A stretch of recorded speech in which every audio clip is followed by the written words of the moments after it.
Welcome back into the Lions 24/7 podcast, game week number 12, and we're switching things up just a bit because of the way this one lines up with a Black Friday kickoff and Thanksgiving smack dab the day before that kickoff. We're coming to you on a Tuesday here, recording with Mark Brennan and Daniel Gallen in just a moment. You're also going to hear from Stephen Brooks, who covers the Michigan State Spartans within our 24/7 Sports Network. He's been on with us annually for this Big Ten East showdown. But this is our only episode before the kickoff. I know that we typically bring 3 episodes along the week. Not going to happen because of the holiday and because of the traveling that's required for this matchup. So we'll be back with you Friday night, late into Friday night. Perhaps you'll hear from us on Saturday morning, some of you. But whatever happens against Michigan State, Daniel Gallen from Ford Field, myself actually from Florida on this occasion, we will collaborate, join forces for a post-game edition of the Lions 24/7 podcast, wrapping up game number 12 on the schedule. It features the number 11 Penn State Nittany Lions, now at 9-2, coming off a victory over Rutgers last Saturday, and Michigan State Spartans. It has been a pretty rough go of it for Michigan State and East Lansing. They are, however, coming off a victory against Indiana. So to help us break down the opponent before we focus on what's happening here in Happy Valley and Penn State's development towards kickoff, it's Stephen Brooks. As I mentioned, he covers Michigan State for 24/7 Sports. Stephen, good to have you back. Absolutely, man. Good to talk to you again. Although I will say it always means we're at the end of the year. So that part's a little sad, but I guess this year, in some ways, probably on the Michigan State side, just needs to end probably as quick as possible. There's an element of mercy to this Friday night then for you. Look, we talked about worst case scenario. I think we had you on in July. Had a few different reporters across the network. I think Ohio State, Michigan State, giving us the lay of the land, Iowa, about some of the matchups and how things could end up materializing. And you talked about the juxtaposition and Mel Tucker's career up to that point. Fantastic 2021 season where they're on the doormat of the college football playoff conversation. They're right on that edge. And yet they followed up with the clunker of a year last year. But we could not have anticipated how September was going to go for Michigan State. So let's start there. Mel Tucker's firing very early on for non-football related things. Talk us through a little bit of what coverage was like in East Lansing leading up to his dismissal, and then how you think it impacted not only Michigan State's complexion here in 2023, but really long-term, whatever kind of vision had been laid out there. Sure. So it happened the night of the news initially broke the night of the Richmond game, their second game of the season. And it was interesting, he had I don't think, not to necessarily, but so they had Washington up next, and we've all seen what Washington's done. They were ranked in the top 10 to begin with anyway. And he said after that Richmond game, he's like, there's no 24-hour rule. He's like, I told the guys, as soon as they leave the building, start thinking about Washington. It's on to Washington right away. And I was like, man, that's kind of interesting. He's never said that before. It's always, as cliche as it gets, 24-hour rule. But he always said that. And I don't think that, he knew necessarily what was coming or anything like that. But it just makes me think back, man, I had a pretty good story, ready to go in my head about how big they were making that game, how they were leaning into the bigness of that game, because they didn't really do that. But anyway, I'm out getting some late night food and get a pop-up on my phone, an ESPN alert, about Mel Tucker is the subject of a sexual harassment complaint. And I was like, whoa. And, the little pop-ups only have a sentence or two. And then I go home and read the USA Today story, which is really what broke it all open. It had a lot more of the detail and really exhaustive reporting there. And I saw the name Brenda Tracy, and I was like, whoa, and my eyes almost fell out of my head because I knew that name, of course, from how she had been around the program. So could not believe that she was involved, and especially the nature with which that she was involved as the complainant in that whole deal. That was stunning. The nature of the scandal itself, before I knew that part didn't stun me based on some things I'd heard, and just being around town, being around the program, that part didn't blow me away, but that it was involving her definitely did. So, that night I went to bed there's no way he's going to survive this. And sure enough, he was suspended the next morning. He was fired about 2 weeks later. That was September 10th. He was fired on September 27th officially. And there was it was kind of incremental at that point because, he was suspended, and then there was some lawyering back and forth and some statements.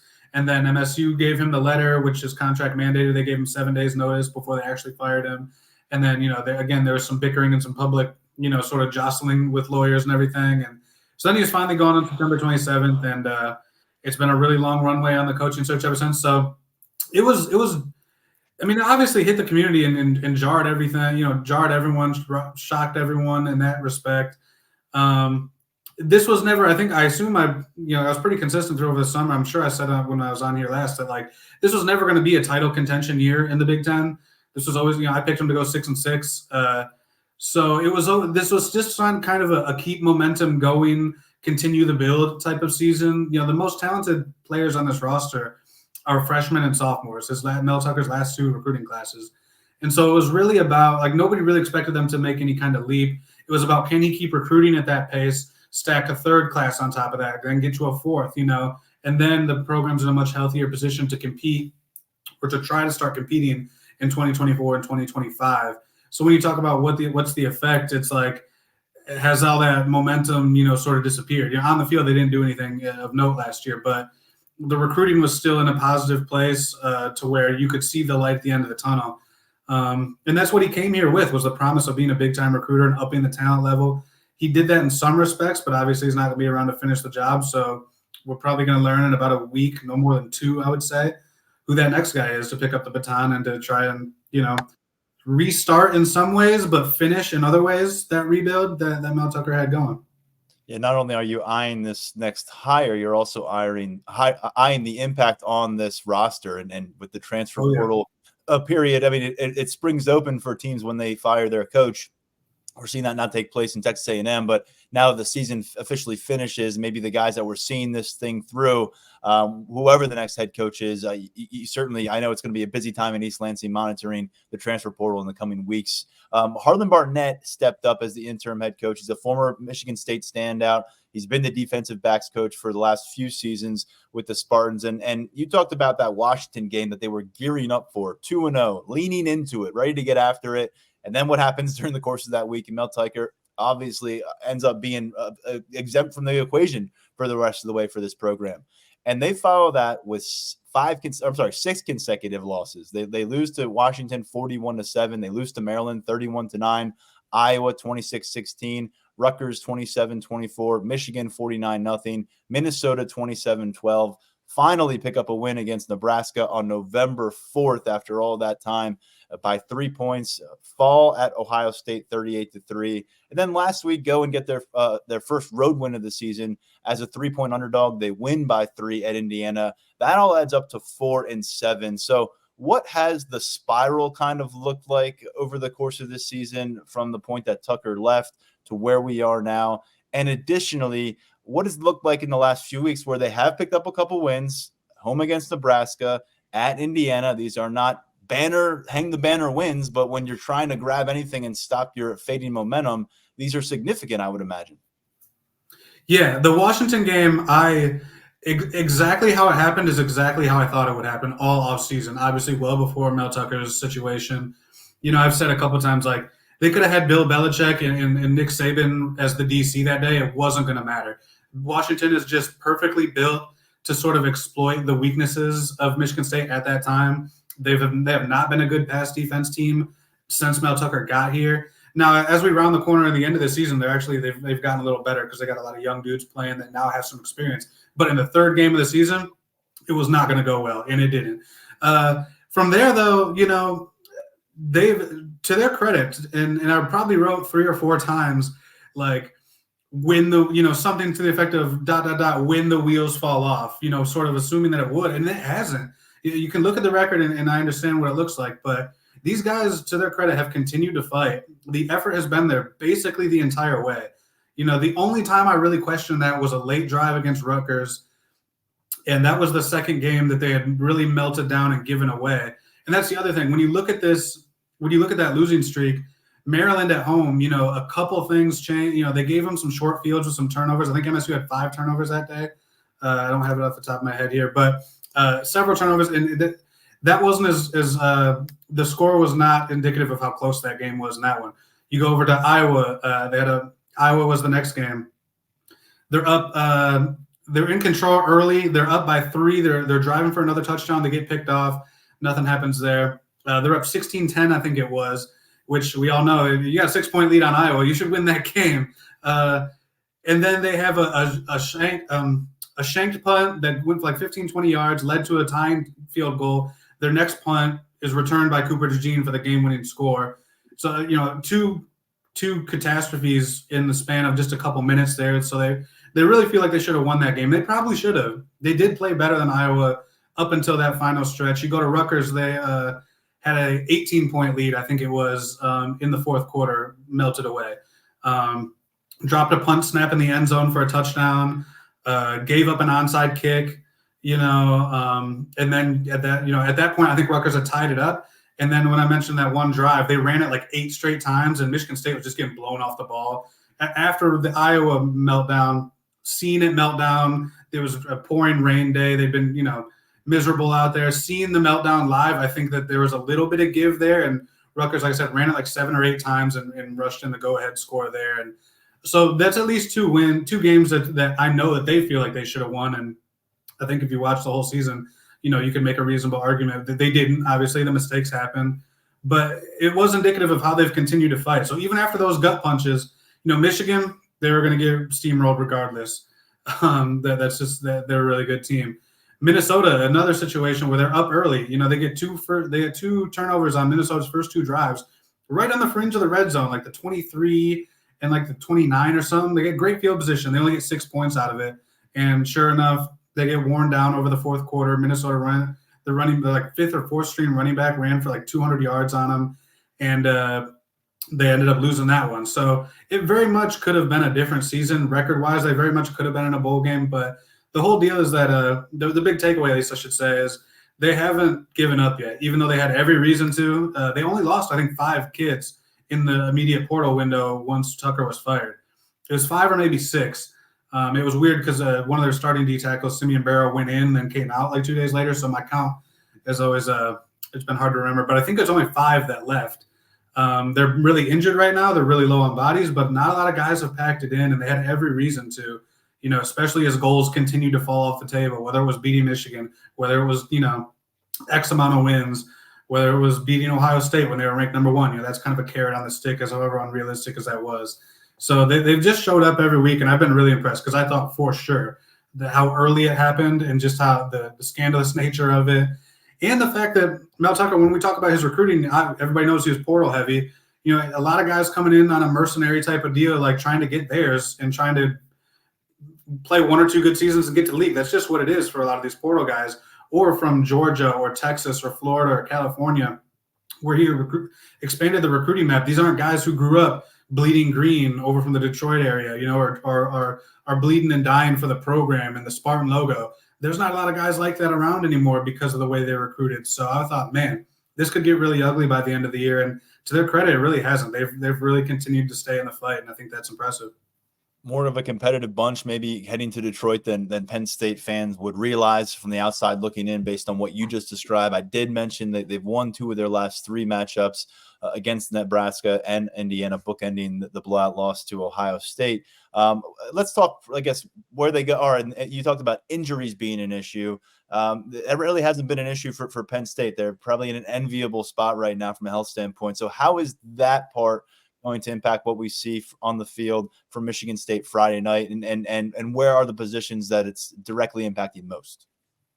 Yeah, that it's becoming an issue. I mean, I just was at post-practice interviews a little bit earlier today, and one of the receivers, I think it was Montori Foster, mentioned like they're not hitting at all this week.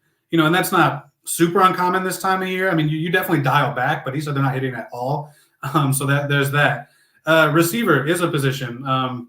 Their 5th-year senior, sort of leader, Trey Mosley, is a guy who's not expected to play. He's missed several games now. I think his last game was the Minnesota game.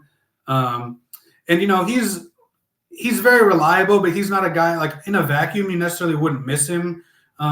He catches balls that are thrown his way when he's open, but like he doesn't get a lot of explosive gains. He doesn't separate very well. He won't make you miss. He's just kind of a steady, reliable guy. He's been like a number 2 or number 3 his whole career here. And like by skill set, that's really what he is. He just sort of elevated to the number 1 role because of by default, because Keon Coleman transfers and Jaden Reed moves on. Jerron Glover is a redshirt freshman. He's shown a lot more upside, a lot more of that deep threat ability.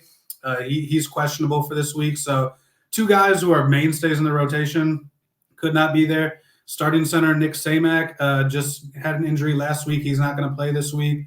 The guy behind him, Dallas Fincher, is not very experienced. So that's a bit of an issue for an offensive line that hasn't been very good all year, or several years, I guess, really. Defensive tackle, I think, though, is probably the biggest one.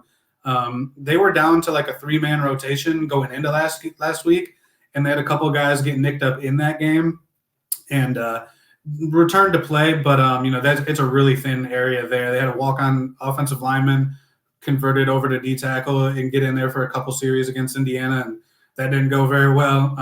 I do think they could probably at least get up to 4 this week, scholarship main rotation guys. If Maverick Hansen, who's a 5th-year senior, comes back. He's been practicing. They're unsure exactly if he'll be able to play, but that's a really, really thin position there right now. Linebacker, they're about 3 deep. The 3 that they play are about the only 3 that they have right now because of some injuries. And then at cornerback, Chance Rucker, number 25, a true freshman, missed the second half last week against Indiana, so I don't know exactly where he's at. And then Charles Brantley, who was a starter for the first handful of weeks, has been a multi-year starter for him. He hasn't been available either, so they're a little young at cornerback, a little inexperienced as well. These are pretty much all across the board. Oh, the other one I should mention really quick, Nathan Carter, starting running back, is questionable as well. He went down in the Indiana game last weekend, and kind of an odd situation. He went down, got up, and almost collapsed, and then walked back off under his own power. We haven't gotten any detail on what happened there, but they said sort of TBD on him this week. And Carter has been the leading rusher for Michigan State in 10 of 11 contests to this point. That's a long list, of guys that you're going to be watching closely during pregame warmups. So that kind of tells another story about where Michigan State is coming into this matchup. Tell us this. If Michigan State does put Penn State, ranked number 11 right now in the AP poll, on upset alert in Detroit on Friday night, what's the pathway? What's the blueprint that gets them there? Man, it would probably be the defense carrying the banner. The offense has just been inept, a lot of the season, and especially of late. The thing that's interesting on offense is they have a true freshman, Sam Levitt, who was a 4-star kid out of Oregon, and they really mismanaged him, quite honestly. So he shut it down for the season to take a red shirt. He hit the 4-game limit against Nebraska. Only played 2 series though. He played earlier in the year in Maryland, game 4, like we were talking about. Played 1 series late in that one, and so really wasted that game for him. Played, I think, 2 series against Michigan and played a couple against Minnesota. Less than 10 possessions all year in 4 games, and he wanted to hold the red shirt. Against Minnesota, though, he led their only touchdown drive. He's shown a spark that he can do some things off script with his legs. There's something to it when he's in the game. He just kind of brings that it factor. He's moving around the pocket. He's making great throws off platform. He's a really exciting player in a small sample size. If he was playing, I think I'd give him an outside puncher's shot. But just offensively, it's really hard to see them getting anything done, especially without those couple receivers I mentioned, which the receiver talent as a collective wasn't that high to begin with. So to your point, I think it'd have to be something defensive, a pick 6, a couple turnovers. I think when healthy, they can stop the run fairly well. And I know Penn State's two backs have been sort of the tip of the spear for them and what they want to do. But with them being thinner at defensive tackle, it's just harder to see. They know this is their Super Bowl, this is their last gasp. So I do expect guys to sort of go all out and play all out, but will that be enough? If they're not at 100% health-wise, I don't know. Their linebackers are definitely built to play downhill and shut down the run. They're very susceptible to getting the ball thrown over their head, though. And I talked about the secondary, early on, and for years under Mel Tucker, it was not good. Now, when I said the freshman and sophomore classes are the most talented on the team, that's where you really see it right now the most, at least. All 4 out of the 5 starters are first or second year players, and most of them are 4-star kids coming in. Chance Rucker, the true freshman I mentioned, was Dylan Tatum, another starting corner who was starting before Rucker moved in there. He's also out with an injury. The 2 safeties were, one was a 4-star, one was a borderline 4-star kid in Jaden Mangum and Malik Spencer. They just, now they have all this experience. They've taken a lot of reps this year. They've kept those guys in even late in blowouts, just because they're all sophomores and freshmen. They needed those game reps.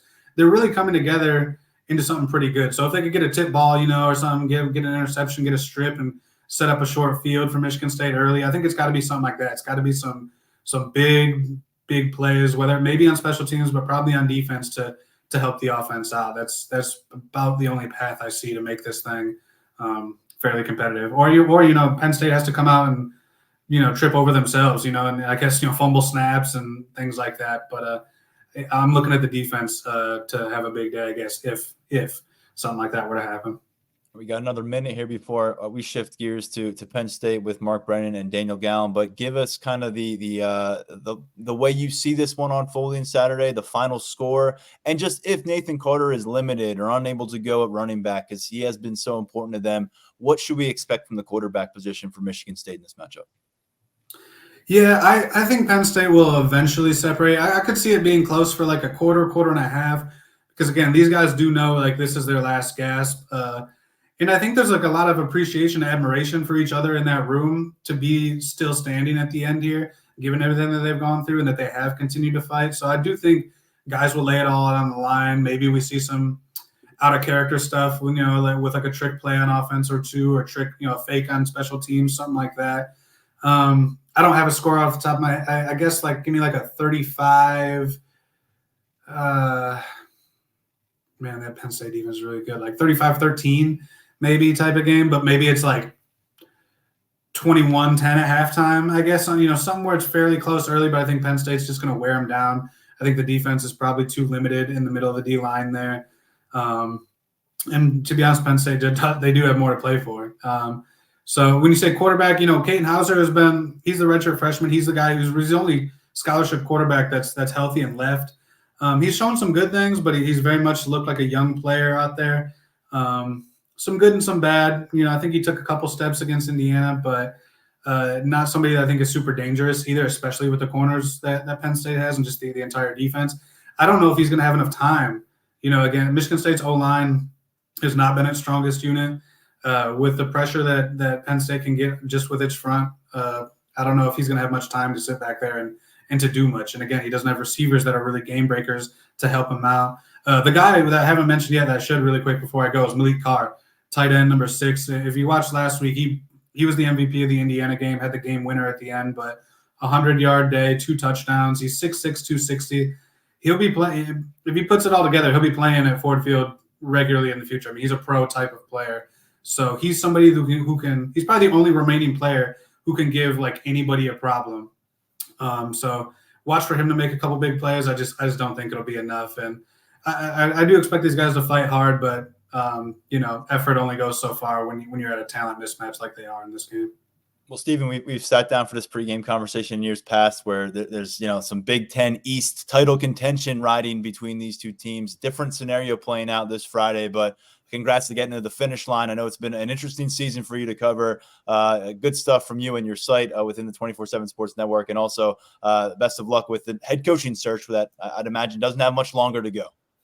Yeah, we can see the finish line on many fronts here, but I'm not happy to see football go, but I am happy to look forward to something different too. That's not the same old storylines. So, until next time, man, I always appreciate talking to you. Thanks for having me on. All right, take care. Let's jump over to Daniel Gallen and Mark Brennan right now, my colleagues at Lions247.com. We just heard a lot on the Michigan State Spartans, and you have to respect the way they've stuck together as a locker room, and it sounds like they're going to be motivated to finish this thing. But you also heard a lot there about the talent disparity in this matchup and where Michigan State is from a health standpoint compared to where Penn State is. A lot working in the Nittany Lions' favors, fellas.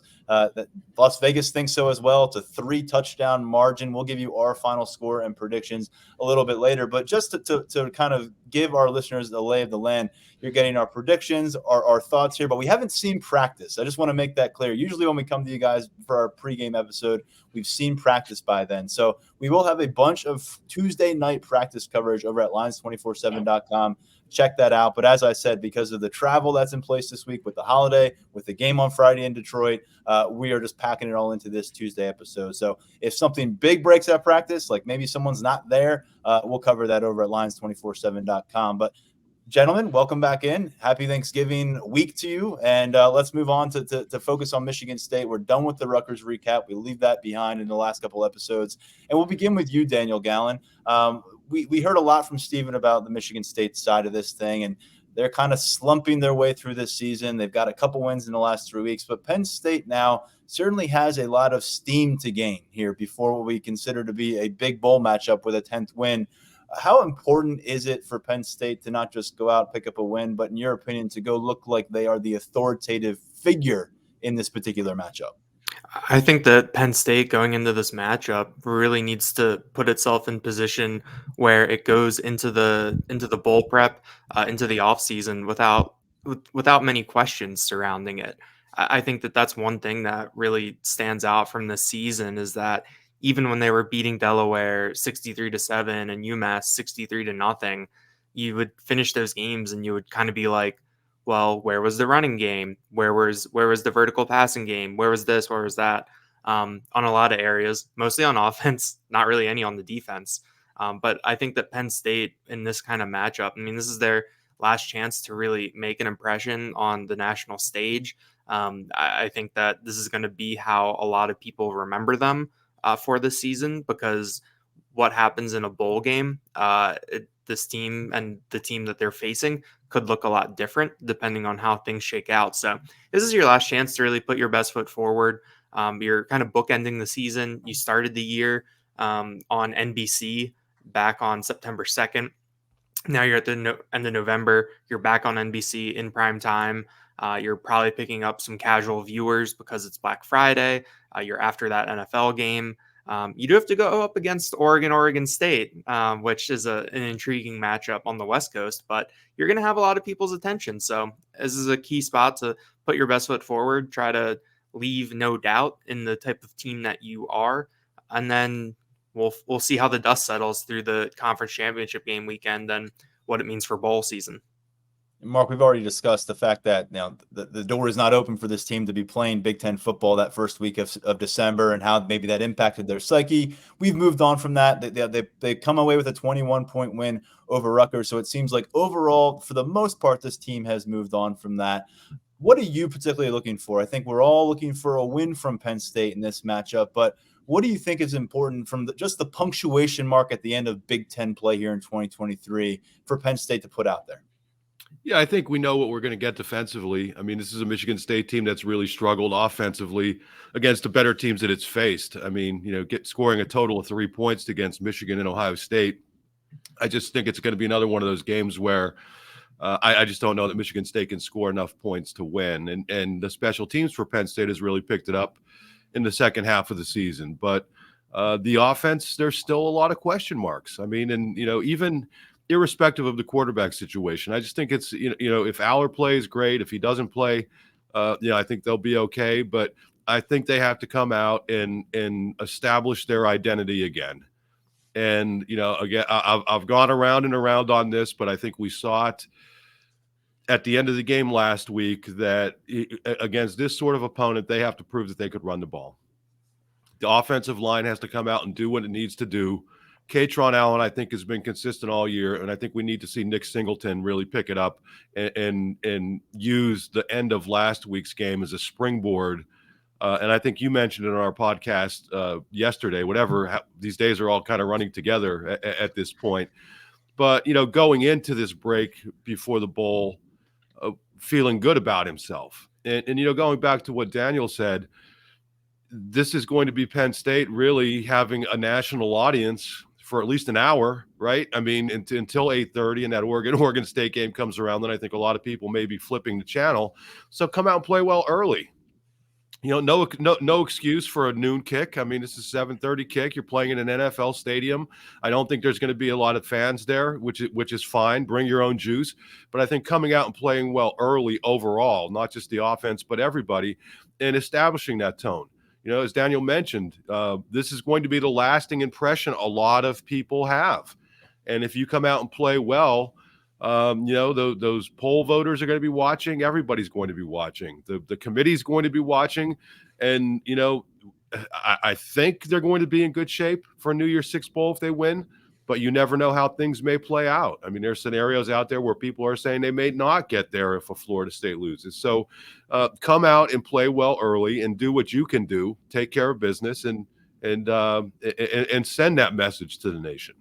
Playing this game in an NFL stadium does add maybe a layer of bowl vibes to it, because it's just different when you show up. That bus rolls up, you see all the Lions logos, the NFL logos. This is a place that you want to be playing in the years to come, wearing a different uniform down the road.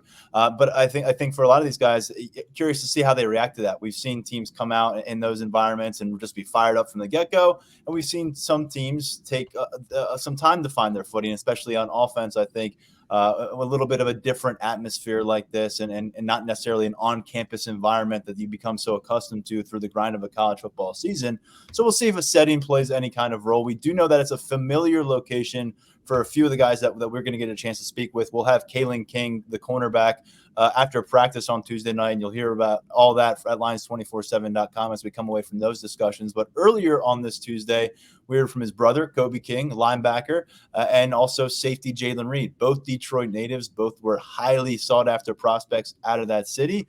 And Daniel, clearly they've got some extra excitement about this one. It's not just a chance to go play against a team that they're very familiar with in Michigan State, and I'm sure there's guys on the other sideline they're very familiar with, but it's an opportunity for some friends from the old neighborhood, as Jalen Reed described it, to see you play. It may have been since high school. They've probably seen you play on TV, but he sounded really just enthused by the opportunity, specifically Jalen Reed, to play in some of those old buddies, guys that he grew up playing football with, who are now been following him and rooting for him. And he'll get a chance, I'm sure, after the game to show his love and appreciation for them. But during the game, I think some of these guys, the King twins and Jalen Reed specifically, they're going to carry something in their heart, and we'll see if that makes any kind of impact on the field.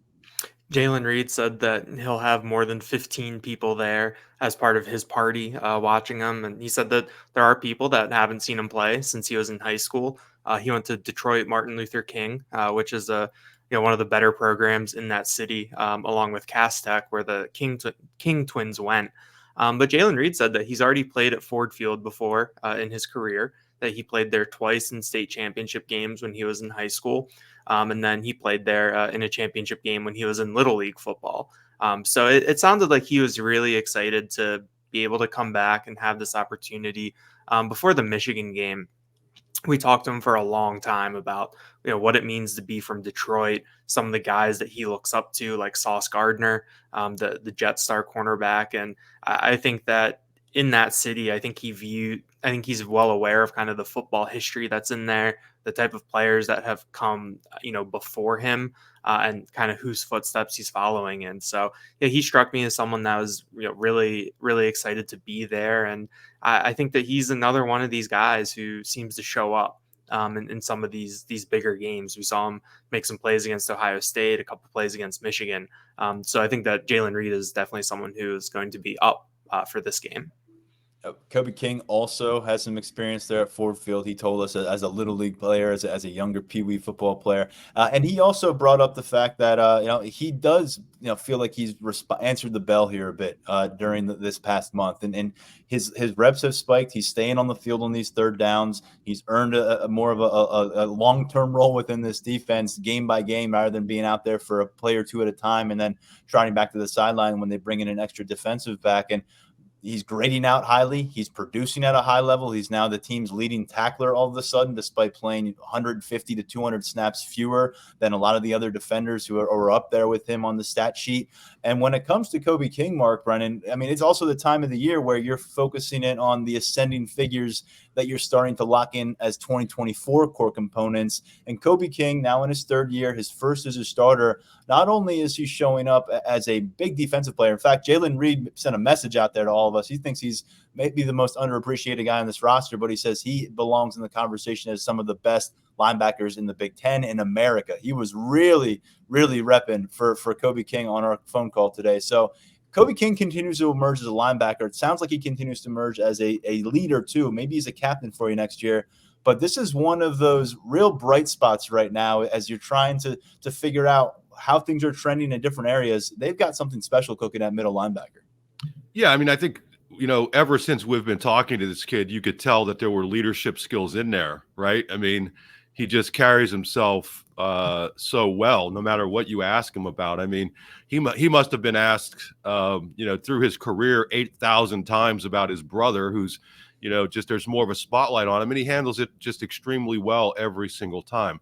I don't think it's a coincidence that his role has expanded as they've started to face teams that are running the ball more. And that's not a knock on him. I think it actually tells you, what they're valuing late in the season. It gets to be November. Obviously, this won't be a weather game, but teams are going to start running the ball more, and you're going to need that tough Mike linebacker out there ready to do what he needs to do, which is crack some skulls. So I think it's been really good to see him out there, and I think their linebacker core in general.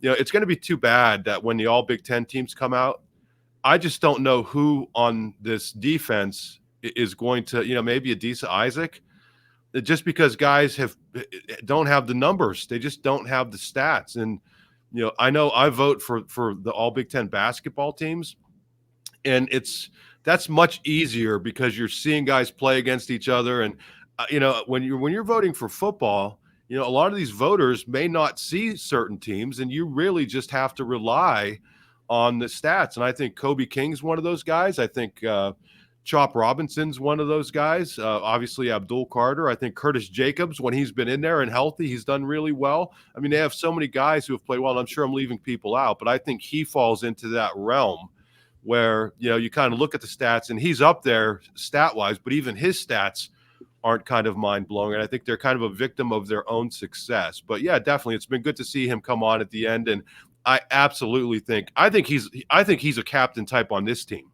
I really do. He's not been named a captain, but again, we've been around him, and he carries himself like a captain and like a leader. So my guess is he will officially be a captain next year, and he'll be a good person to kind of build that defense around.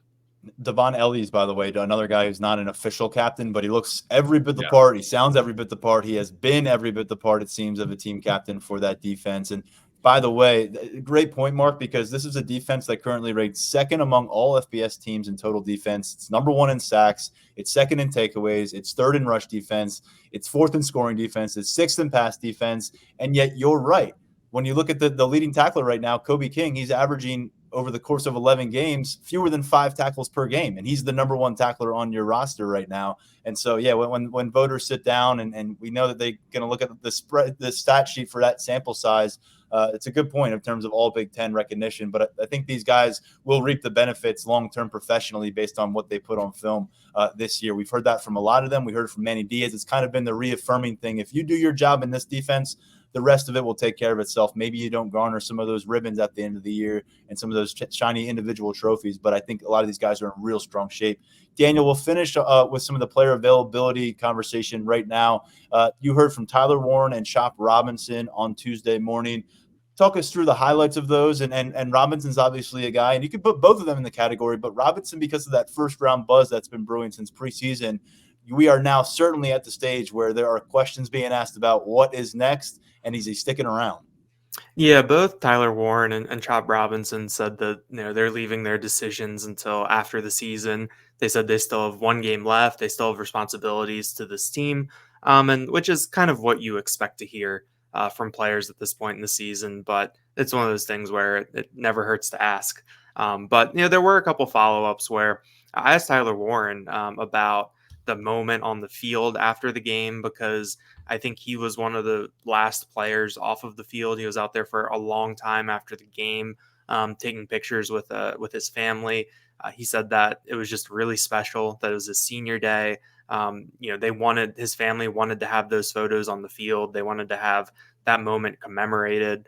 Chop Robinson was asked kind of about, does he see those mock drafts? Does he know where some of these NFL draft analysts have him going? And he said that, he told us it's something that he tunes out over the course of the year. But I thought there were some interesting things from the calls too. Tyler Warren was asked about Jaywan Sider and Ty House splitting those interim co-offensive coordinator duties. And Warren said that kind of the idea of the game plan was being simple equals playing with speed. He said that was an emphasis from the coaching staff last week, was to play fast. I think that factors into what we've heard a little bit with the more trimmed down game plan, the things being a little less robust for some of these players. I think that the idea is to have them play faster, play with instincts.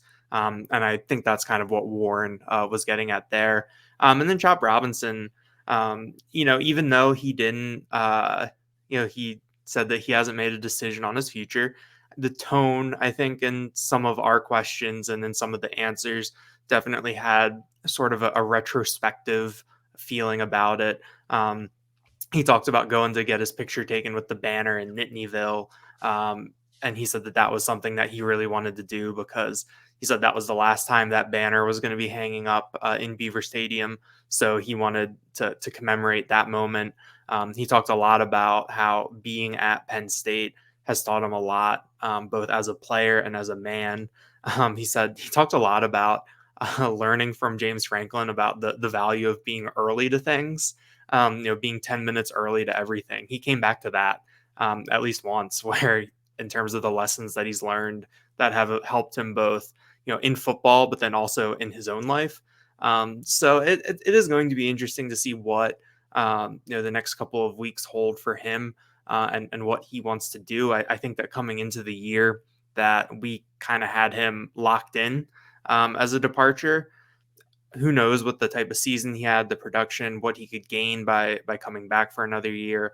All of those things factor in. But it was a good conversation with Chop Robinson. I mean, you want to talk about a guy kind of putting putting a transfer portal brochure together. I think that Chop Robinson is a guy, along with Johnny Dixon, that Penn State can, put everything that they've told us these last 2 weeks, put it into some brochure or something, send it to all these guys in the transfer portal. And I think it makes a really good case as to what coming to Penn State can do for you. Robinson and Dixon are tied for second on the team with 4 sacks apiece. Adiza Isaac leads away with 6.5 sacks. Robinson is number 2 on the team with 7 tackles for loss, despite missing 2 full matchups and much of the Ohio State game. And as we have noted several times, that first month of the season, it was maybe 2 quarters of work for a lot of these top-end defensive players. So certainly something to look forward to here with Chop Robinson and with some of these other decisions that are looming. If I recall correctly, guys, we got most of our answers before that bowl game was played last year, which is a really nice thing for us. And I think a really good thing for that locker room. Jair Brown and Theo Johnson, I think, put it out there, and even Adiza Isaac. A bunch of these guys put out confirmations that they were making their decision one way or the other, whether they were staying or going. And kind of, who Brenton Strange was the one that was on the fence, and he announced before the bowl. I think Juice Scruggs, who could have had a COVID year potentially, he announced before the bowl. So we had a lot of, closure by the time we got to that kickoff. And Daniel, do you think that we see a wave like that in the next week or so, or do we have to wait it out more? Yeah, I was going to say, I think it was like everyone who was leaving announced before the bowl, and then everyone who was staying announced after the bowl. Okay. I think because we had Curtis Jacobs, Keaton Ellis. I know that like guys like Theo Johnson and Devon Ellis, they didn't make official announcements, but I know that I remember Ellis and Jacobs putting things out there after the game. I think Adiza Isaac did too. But so it is going to be interesting to see, what this looks like. We've talked about what it was like before the Outback Bowl. It seemed like those announcements came out earlier in the month. In terms of guys leaving, guys taking extra years like Sean Clifford and Jonathan Sutherland. And Nick so, Tarburton announced that he was not going to use that 6th year in mid to early December last year. So it was like, okay, that's figured out. Mm-hmm. Yeah. So I am curious to see what this looks like, but I think it'll just kind of depend on where the locker room is at after this game. I think that in 2021, there were a lot of guys who were ready to move on, to go on to whatever's next, begin training for the draft. Last year, that group of players, they wanted to play in the Rose Bowl. They had that opportunity. A lot of those guys had talked about feeling the highs of 2011 and then the lows of 2019 and then the lows of 2020 and 2021. So someone like Jair Brown wanting to end things on a good note. So I think honestly, some of it depends on how this game Friday night goes. And I think some of it depends on what bowl game Penn State ends up in. But I do think that you do have some high profile guys who, someone like Olu Fashanu, I think that that's essentially a formality. So I think that that's something that could come early. But it's going to be a little bit different than last year, I think. Yeah, and with some of these announcements, that it's also, are you also playing the bowl game? Olu Fashanu, we see so many top 10 kind of players at that level opt out and maybe don't play in the bowl. A few years back, before opt-outs, I think were quite as prevalent. But Saquon Barkley, announced before the season was over he was going to be committed. Or I think after the regular season finale, he was committed to playing in the bowl game, whatever it would be. They had kind of an adjusted plan. So maybe Olu plays a quarter, maybe he plays a half. Who knows? But that's just things to keep in mind that we can address in December. We can move on from a bit right now before this matchup. And in terms of what's in front of our face right now for Michigan State versus Penn State, the Drew Aller, Bo Prabula conversation at quarterback, I'm not talking about a controversy. I'm talking about availability here, because as far as we understand, on Tuesday, as we're recording, Drew Aller is anticipated to be able to go in this matchup. James Franklin said as much, and he said it very publicly on Monday, and he reiterated a couple times that's what their viewpoint was, although they had some practices to get to. They started the practice week early.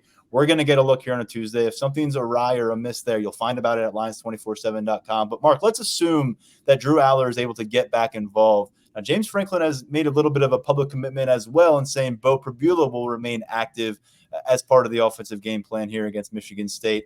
We didn't see Bo Prabula at all against Ohio State and Michigan. We saw him a little bit during the game against Maryland. I think we saw him for one snap or so before Drew Aller got hurt. So thus far, outside of that Maryland matchup, it would be an outlier to see these guys sharing the field or to see Bo getting some serious offensive work in the first half. Do you believe it? And do you think we're going to see it early on against Michigan State? One quick point on the previous topic. I muted myself. I was trying to interrupt and I couldn't. But two things to keep in mind. That this is one point, but two things.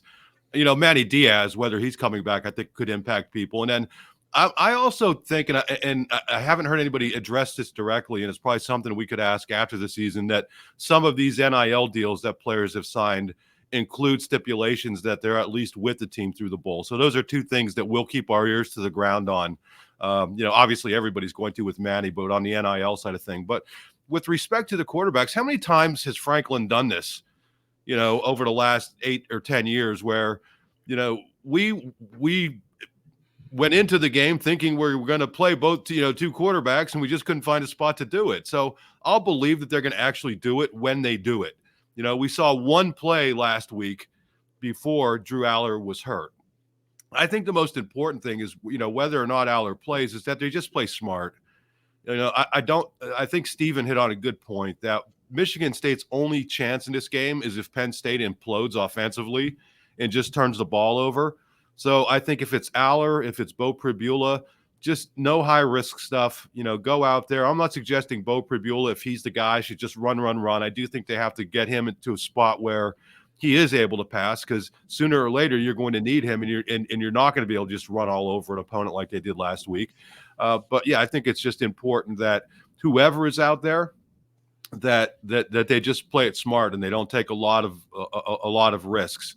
But yeah, with Franklin, I mean, we've seen this multiple times in his career where, he's indicated that they had every intention of playing multiple quarterbacks, and they just couldn't find the right spot to do it. I mean, what was it a couple years ago? It's like they ended up was it Vayu? I forget who the heck it was, or was it Levis? But it's they got to there were too many plays that they ran in the third quarter or something. I mean, it was just they always have these plans and they never figure out a way to do it. So I'll actually believe that they're going to play multiple quarterbacks if they actually do it.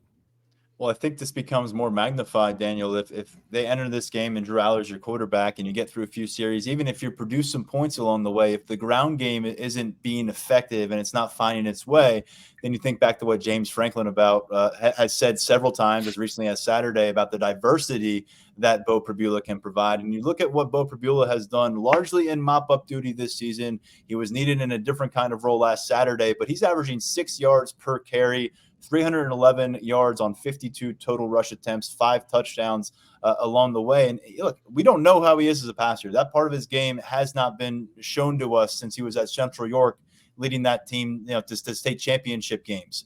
we are definitely curious. And if he has to take on a bigger role in this game as a quarterback, because of where Drew is from a health standpoint, that's a different conversation. But don't you agree, Daniel, that at the very least, this ground game, if it needs the jolt, Bo Prabula is the man who can clearly provide it, and he's waiting on the sidelines. And if it gets deeper and deeper to this game, you can understand why there'd be a sense of frustration. And I don't think the staff will let it get to that point, to be honest.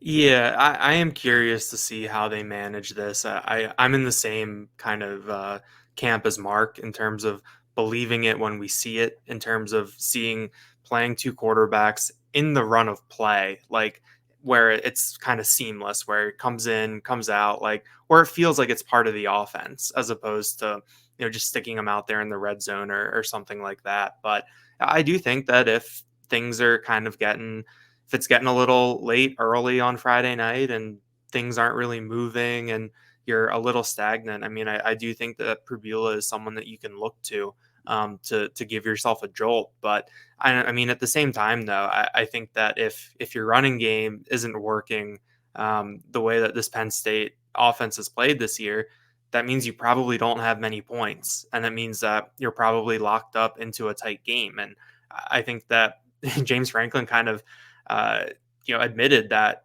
the way that their defense was playing, that they were not worried about that Rutgers offense at all, because he basically said that from the time Bo Prabula went in, when it was a 10-6 game, that they were ready to milk clock, that they were really ready to kind of just sit on Rutgers. And I know that I have the Michigan State offensive stats in front of me, and it's not a pretty picture. But is Michigan State in this type of environment, is this going to be a team that you can just kind of sit on if things aren't going well, if you have that 3, 4, 6 point lead and things aren't really working, so you want to try to ice it with Bo Prabula? I mean, is that actually going to work in this type of game? I think that's something that kind of pops up into my head as a bit of a balancing act. But I do think it would behoove Penn State to use Bo Prabula earlier in the game. I think you've had this package all year, so you should know how to be able to use it while keeping Drew Aller in rhythm, if he is in rhythm. I mean, if that's not the case, then it's kind of like, what was the point of it? And I think that at this point in the year, we're still trying to figure out what the real point of the package was, based on when it was and wasn't used. But I think it would be wise for Penn State to use it early in the game, and especially if the holes aren't quite there for Katron Allen and Nick Singleton. Nick Singleton especially, I think I would maybe want to see how he could benefit early in a game from being with Bo Prabula. I think that we saw him come on strong at the end of the game against Rutgers. So he's someone that I think could benefit early from putting Bo Prabula out there. Michigan State, to your point, maybe how it leads Penn State's offensive decision-making process as the night goes on.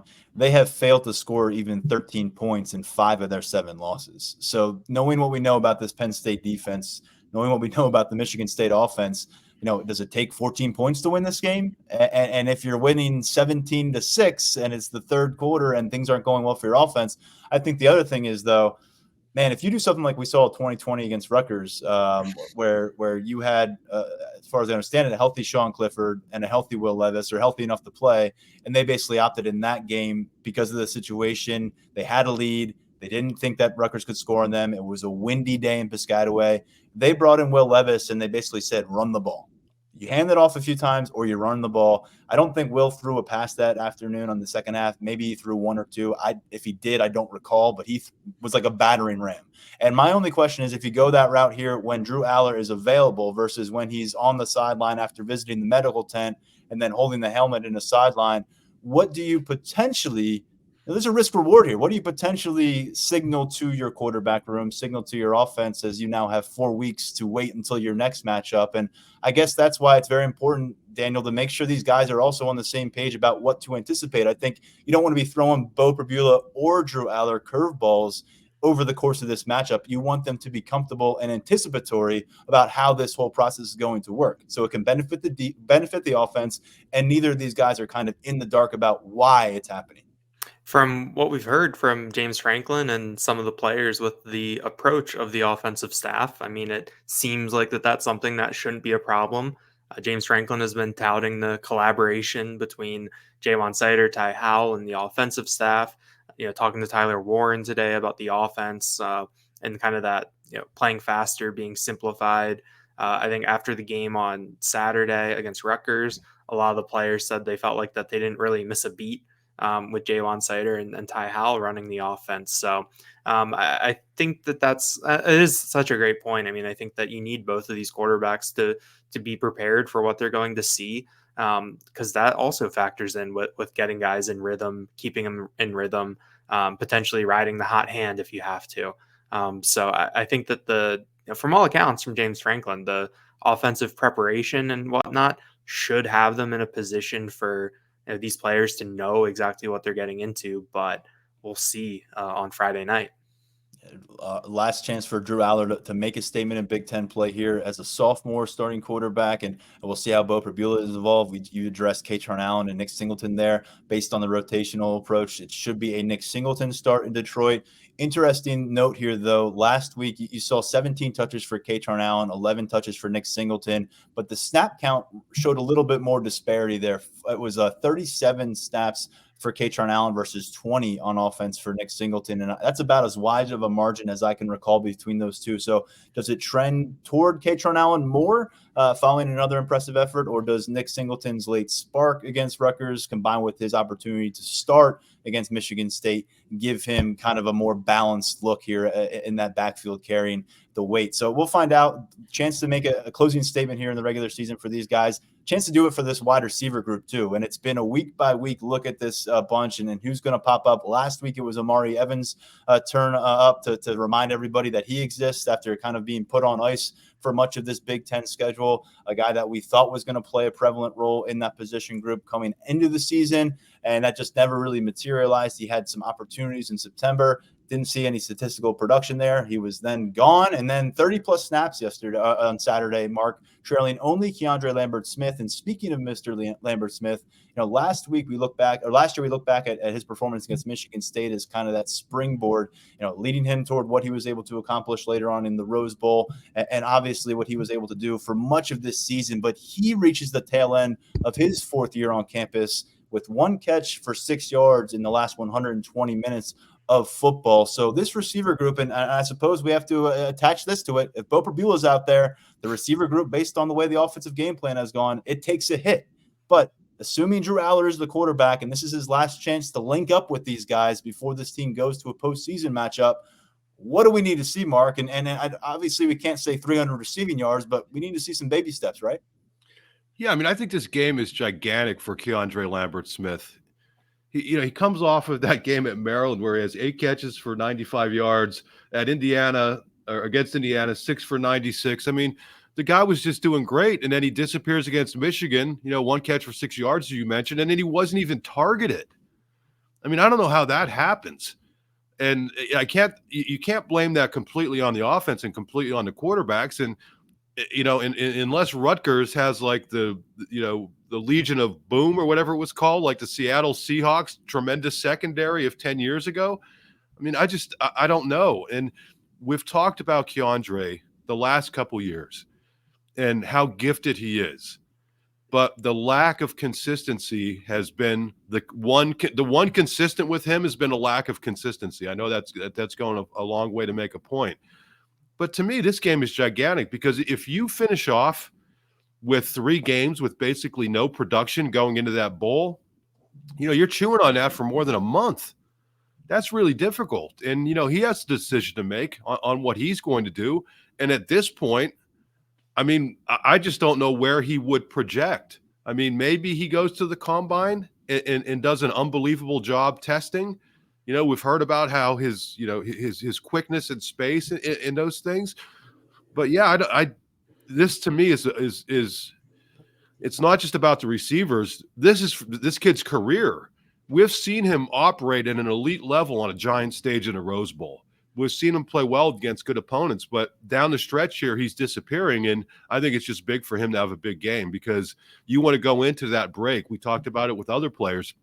You want to go into that break, having something to build on in the bowl game. You want to go into that break having confidence and not being, having a negative feel about yourself through that entire month. And another guy that we just can't figure out where he's at right now is Caden Saunders. He had a career high in snaps against Michigan a week prior when he was announced on the Jumbotron as a starter, 26 of those against the Wolverines. I believe he was announced as a starter again before the Rutgers game. It was a 2 tight end set per usual, but only 4 total snaps for Caden Saunders. And again, if Bo Prabula is going to be the heavily factored in at quarterback, I think we can probably assume that the slot position at receiver isn't going to be very prevalent in this offensive plan. But again, Caden Saunders, Amari Evans, Keandre Lambert-Smith, you can go down the list. Harrison Wallace, we haven't heard anything new on him. He was ruled out last week by James Franklin after midweek practice. If he comes up again, we'll get a little more clarity there. But James Franklin didn't go so far as to rule him out for the remainder of the season last week. So if he is on the practice field, that'll certainly be a lead in our practice notes at Lions247.com. Guys, before we finish off with our players to watch and our final predictions here, we've got to put a spotlight on Manny Diaz again, because in this final game of the Big Ten East era, when, as you guys set up pretty well, there's going to be a spotlight on this matchup because of its timing and because of the window that it's located. And to me, the most opportune guy to seize that spotlight is Manny Diaz, because of the way this one shapes up from a matchup perspective. Penn State's defense versus a Michigan offense that just hasn't been able to do much right all season long. And then because of the way Manny Diaz has been kind of having his name out there in different conversations, there's a chance that him and his agent can really capitalize on what happens on Black Friday night, Daniel, because I think that is really set up to be the takeaway storyline. Regardless of what we get from the offense in this occasion, it's a hard time seeing the defense letting Michigan State off the hook. Yeah, there's a joke there about Manny Diaz and his agent not giving a Black Friday discount if they if they have a good game, but I'm not going to try to stick the landing on that one. But yeah, I mean, I think that Manny Diaz is someone who during his time at Penn State has had a really high profile. I think part of it is what happened to him at Miami, and I think that a lot of people in the industry were really curious as to what was going to be next for him. Given everything around that job and Diaz's tenure there. And I think that he's come here and really, really backed it up and really elevated things. James Franklin on Monday was so complimentary of Manny Diaz and what he's done for this defense in terms of taking what was already here and really, really elevating it.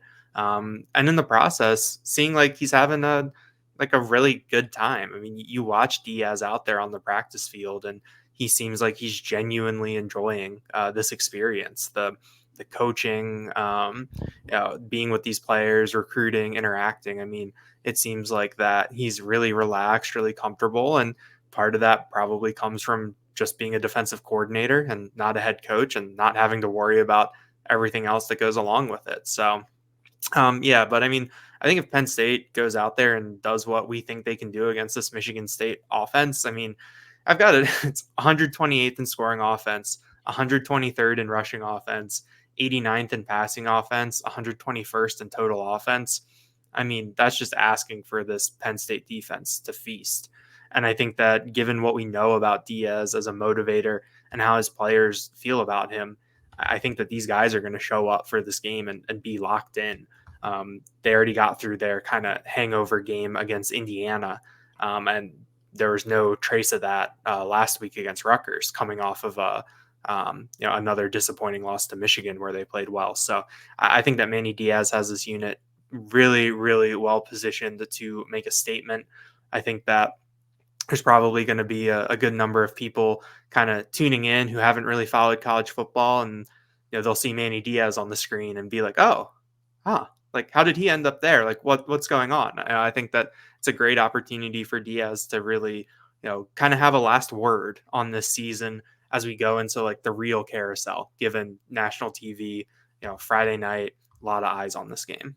We haven't heard from Manny since the bye week. We expect to hear from him before a bowl game. We'll see what all happens between now and then. But he certainly has stacked his resume here at Penn State as a defensive coordinator. And we have a story up at Lions247.com today about some of the comments from James Franklin about Manny Diaz's tenure thus far, how he has elevated this defense, and additionally about what Franklin and this administration are facing to keep him on campus moving ahead potentially. All right, players to watch, and we'll begin with you, Mark, we just heard from Daniel. Where are you landing here in the bright lights of Ford Field? I'm going to go with Chop Robinson. I think he's going to be a guy who has a long NFL career and does a lot of things in places like Ford Field. The last couple of weeks, he's just showed like another level of quickness since he's come back from being banged up. And I think when he's effective, it allows other people to be effective. So even if it doesn't necessarily manifest itself in great stats for Chop, I think it'll open things up for other people to get in there and get to that quarterback. So I look for Chop Robinson. He is my player to watch. Whether this is his last Penn State regular season game remains to be seen, but what an impact he's had. And he's one of those guys who doesn't have monster stats, but I think is going to, whenever he decides to go to the NFL, is going to do very well for himself. Daniel? I'm going to go with a little twofer of Theo Johnson and Tyler Warren. I think that there's two guys that have really occupied a prominent place in the offense this year. I mean, Keandre Lambert-Smith is number one in yards and receptions and yards, but Tyler Warren and Theo Johnson are in that 2-3 spot with almost identical stats. Tyler Warren leads the team in touchdown catches. And I think that if we do see Bo Pribula for an extended period of time, whether that's because of injury or giving this package run, I think that when he's out there, both of those guys are going to be out there. It's hard for me to see Penn State running out there with the 3 wide receiver set with Pribula back there. So I think that if they do kind of, let Pribula go a little bit, let him throw it around, I think that Theo Johnson and Tyler Warren are two guys that could really factor in there. And then on top of that, we know that they're two of Drew Aller's, favorite and most trusted targets. So I think that those are two guys that could have a big game no matter the quarterback on Friday night. I had 3 names written down for this. The first was Chop Robinson. The second was Tyler Warren. So I'll go to number 3. We already discussed him a bit, but Kobe King, to me, I think he's going to lead the team in tackles on Friday night, and I think some of them are going to be splash plays. He's been kind of a proven commodity at linebacker and getting into the backfield on occasion, and I think he's going to show up in that way. They're missing their starting center. They're really lacking for experience at a valuable spot on the offensive line with a quarterback who has not shown the ability to elevate this offensive attack. So I'm looking at the quarterback of the defense in Kobe King countering that, a guy who has shown that command and control and really seems to be hitting his stride right now. I think that continues in his home city, and I think he's going to make a case to be that defensive MVP of the matchup coming out of it in Detroit. So there's our players to watch. Let's get to our predictions and our bold predictions. And Daniel, let's go with you to start this one. For bold prediction, I'm going back to the well that I went to 2 weeks ago before the Michigan game with the Detroit trio, Jalen Reed, Kobe King, Kalen King. I think that we're going to get a Kalen King interception, a Kobe King forced fumble, and a Jalen Reed tackle for loss in this game. I think that all 3 of those guys are kind of in different places in their careers and in terms of what a big showing here could mean for them. Obviously, it would mean a lot for all of them personally, but in their careers, you've got Kalen King, who we think will be in the draft. So this is a real last chance for him to make a big impression on national television. I think that next year, Jalen Reed could be one of the more important players in this secondary that could see a little bit of turnover. So this is an opportunity for him to showcase what he can do. And then Kobe King, I think Tyler did a really good job of summarizing what he could mean to this team next year. So I think that he can set himself up nicely, all 3 of them in their hometown. So I'm expecting a big game from the defense, obviously, coupled with that production and just kind of how bad this Michigan State offense has been. I think that one thing with this Penn State offense this year and even last year when they really shifted to a run-heavy scheme is the type of thing where you look down and it's kind of close, and then you look up in the fourth quarter and they're covering that spread and they're really running away from things. I think we'll see something similar on Friday night. I have Penn State 31, Michigan State 9. All right, Mark, there's Daniel's pick. What do you have for us? You're muted. I will start by unmuting myself and then go with my bold prediction. This is a place, an indoor stadium, where Justin Tucker kicked a 66-yard field goal back in 2001, the NFL record. I don't think Alex Falcons is going to go quite that deep, but I do think he's going to go at least 53 yards. His personal career record set at a previous institution was 53 yards. I think he goes at least that far, maybe 53, 54, 55, maybe get an opportunity at the end of a half where they go give him a real long one. Falcons, to me, has been such an unsung hero for this team, 16 of 19, and you look at what he's done between 40 and 49. I mean, 6 of 7. That's crazy. So maybe he gets an opportunity in this game. Great weather conditions in there in Ford Field, and is able to boom one. I'm not going with a big scoring day for Penn State because you mentioned earlier, how many points is it going to take to win? I think it's going to take 14 points to win at most, because Michigan State is averaging 13 and change in Big Ten play. And I don't think it's even going to take that many. So I think Penn State's going to play it really smart offensively, not take any exceptional risks. Know that your defense and special teams are going to take care of business. And ultimately, Penn State wins 24-10 in a low-scoring, low-risk game. But I think that'll be enough to get them into the New Year's Six. And I'll start with my bold prediction. Once again, going with what the defense is going to accomplish on Friday night. Last week, we saw them produce 3 takeaways, and that got 17 points on the board ultimately for Penn State on ensuing possessions. I think they'll top the number of takeaways and at least match the points off the turnovers against Michigan State. So give me at least 4 turnovers forced by the Penn State defense over the course of this matchup, and then at least 17 points off of that. And I think that's going to be at least half of their total points. I've got 34-7, the Nittany Lions winning this one. I could see it being a bit of a formula where the ground game gets going in the second half again as the possessions stack up and the plays stack up against Michigan State, and Michigan State's offense fails to give those Spartans defenders any kind of rest. They're banged up. There's depth questions, linebacker, secondary, all over the place. So I think even if Michigan State shows that they're ready to mess around early and they're a scrappy bunch and they're ready to really push a Penn State offense that is lacking some confidence right now, I think ultimately those floodgates will open a little bit. And if it's not Drew Aller getting it done with the arm and finding his way after some tough performances here of late, I think ultimately it will be Katron Allen at the head of the rushing attack and getting it done there. But the defense will set the tone, as I said, with big plays. And Chop Robinson, Mark, I think if this is for him, if this is his farewell moment, I think it's going to be a big one in a Friday night showcase kind of matchup that a lot of people will be focusing in on. And a lot of people will be wondering, where's Chop Robinson going to be playing next year? We'll hear it from him, but I think this is the kind of performance, if he can stack it up on what we saw from him last Saturday, where it's going to be really hard to make the case against him not moving on because of what he can already bring to the field and what he is as an athlete. But still a lot to learn about this team and some of those offseason decisions.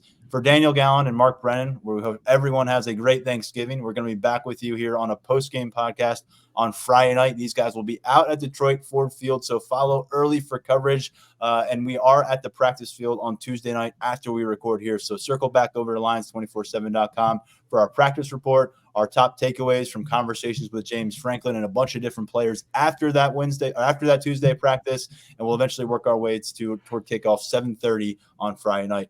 Fellas, appreciate it. Happy holidays, and we'll talk to you real soon. See you soon. Thanks, Tyler. All right, on behalf of them, I'm Tyler Donahue. This has been the Lions 24/7 podcast.